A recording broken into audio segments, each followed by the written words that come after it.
为人所不能为的工作，更适合我们去做，或者我们更有责任和义务去做。这些作曲家前后左右都互相影响、交叉影响，所以形成了一个庞大的古典音乐系的这样一种体系。我们是全世界这样的优秀文化的一个汇聚之地，同时中国的文化、中国的历史、中国的精神和精髓，深刻地融入在我们生活当中。我刚才说什么意思呢？就是你看您在美国9年，你在去美国之前，其实你的作曲基本上在中国已经基础打得非常好了。我们中国的这个音乐基础课打得非常好，包括我的指挥，我们的这个指挥法，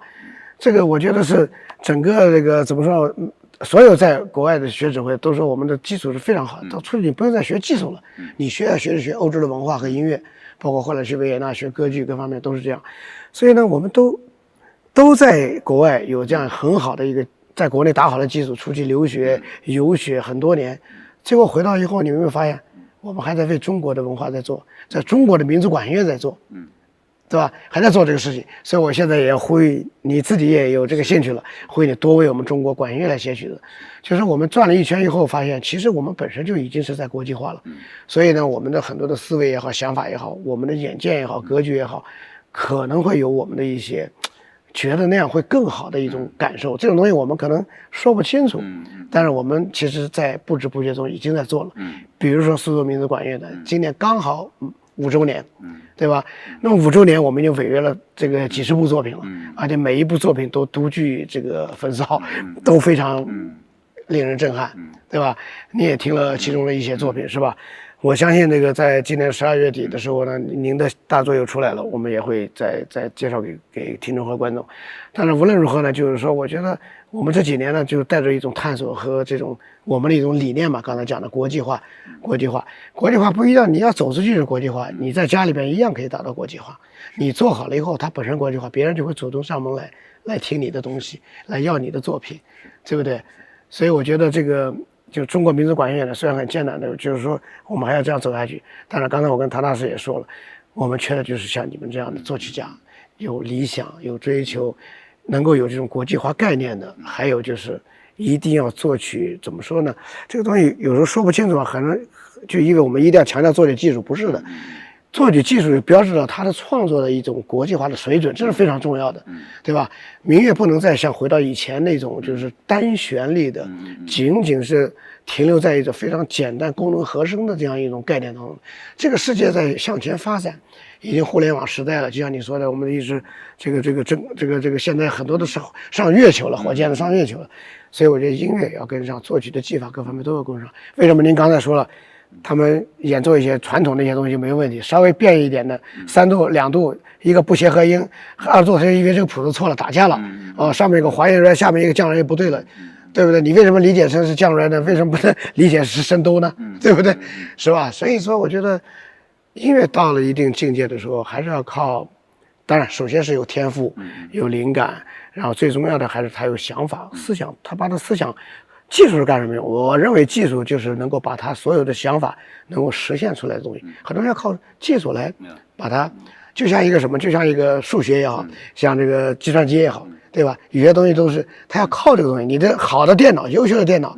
计算的程度就是比那个这个旧的电脑好。为什么苹果手机啊或者华为一年要更新呢？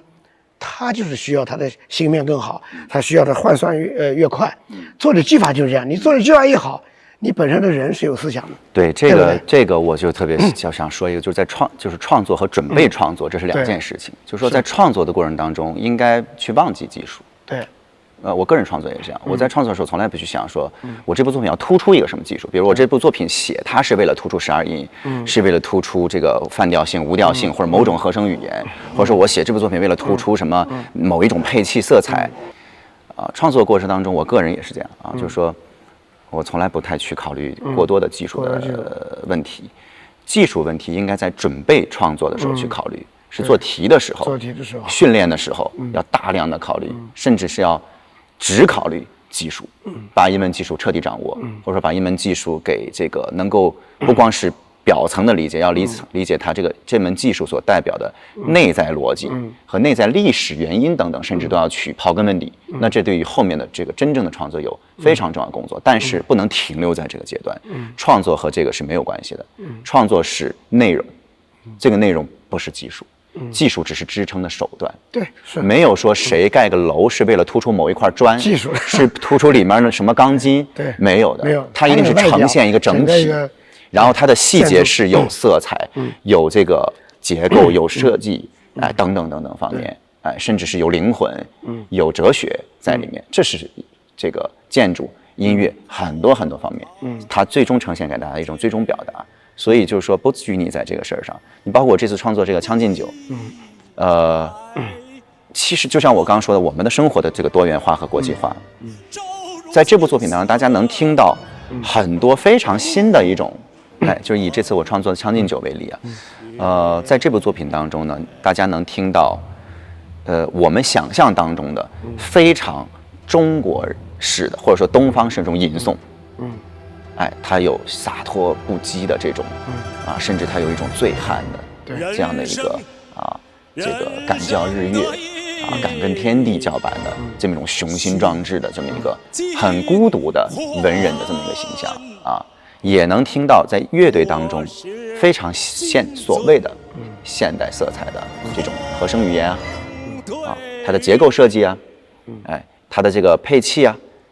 这个乐器的特殊音效的使用也有，也能听到大的旋律，很感人的中国式的五声音阶式的。那你说它这个风格叫什么风格？我不知道，我从来很难定义我自己的创作我也很难定义这时代创作。其实真正的作曲就把我们真正的思考和感受原汁原味、原原本本的还原在这个作品当中就可以了。其实好多的时候，咱们现在来聊天，更多的是给就是观众去做一种相对来说更深度一些的导赏，或者说这个领赏。实际上我觉得真正的真诚的话全都在音乐当中。是，音乐一定是语言所不能言的。对，能言就不是音乐。最精妙的、最有魅力的、最能动人的，都在音乐当中。所以还是大家要多听音乐。对，就是说你不能说我只听过2部作品，我就来评论整个中国管弦或者说中国管弦乐。像您提出这种风格的这种发展，对，你得听起码10部、20部、30部、50部，回过头来再看大家做的工作，再来评论现在的一些现状。你就像听西洋古典音乐一样，你要听大量的古典，你看古典音乐的乐迷听了大量的以后，他可以来点评哪个乐团演奏的风格怎么样，哪个指挥怎么样，哪个作品怎么样。像中国的这个民族管弦乐这个圈子里边呢，因为还太年轻嘛，这乐的作品还是太少，所以大家还停留在喜羊羊、花好月圆呀，演个什么阿泉音乐春天花月夜，他们的印象中就是这些作品，这些作品当然是好作品、经典作品，但是仅有这个是不够的，我们还要往前走。我们还要有《将进酒》、宝乐的这样的改编，天方夜谭的改编，还有这个很多很多优秀的这样的作品，像丝竹交响等等。好，最后一个问题呢，就是因为时间关系嘛，最后问题我想因为我们今年是5周年嘛，其实呢，我呢作为我个人来说呢，我一直当然我不代表乐团这个我作为一个个人，只是从一个我的这个职业生涯来说，通过我这5年的打造以后呢，我觉得其实我在很早的时候，在澳门做总监的时候，澳门中乐团的时候，我就有一个困惑。澳门叫中乐团，香港叫中乐团，新加坡叫华乐团，我们中国大陆叫民族乐团，然后这个我们台湾地区叫这个国乐团，对吧？因为它的国一、国什么的国术嘛，都叫国乐团，就这样叫的。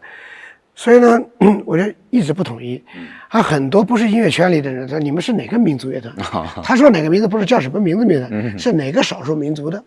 那么老外呢对这个民族乐团就更加不了解，你们是中国的哪个少数民族的乐器？就一直有一种很混乱的感觉。我觉得中国管弦乐团走到今天，无业也好，有业也好，它已经形成一定的规模了。尤其是苏州民族管弦这5年来积累的大量的作品，这个编制。我觉得使它已经出具一种规模了。我觉得我们有些东西是靠时间积累的，有些我们明知道将来会印证的东西，是否可以加快步伐？本来可能要等以后10年、20年再说，我们是否可以尽快把它实现？我想说的什么事呢？我们为什么既然不是哪个民族的乐团，为什么这只有中国特有？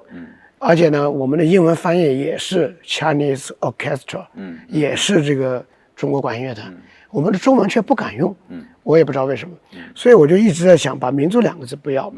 因为我觉得民族太大了，我们一个乐团代表不了一个民族的，伟大的民族你一个乐团怎么代表，对不对？民族是国家的大业啊，那是一个，但是我们这个乐团里边呢，可以演民族的东西，我是这个意思，所以我一直有这种想法。我的观点这仅代表我的个人个人观点，不代表苏州民族管弦乐团观点啊，也不代表这个其他人。我呢就是跟很多作曲家、很多嘉宾在这个对话栏目里都问过，包括陈锡阳老师，我也问过，就是说您对这个观点怎么看？就是我是想把它就改成中国管弦乐团，以后就是所谓的这个民族乐团，国内的不如我们的统一就叫中国管弦乐团，以此来区别西方编制的交响乐团，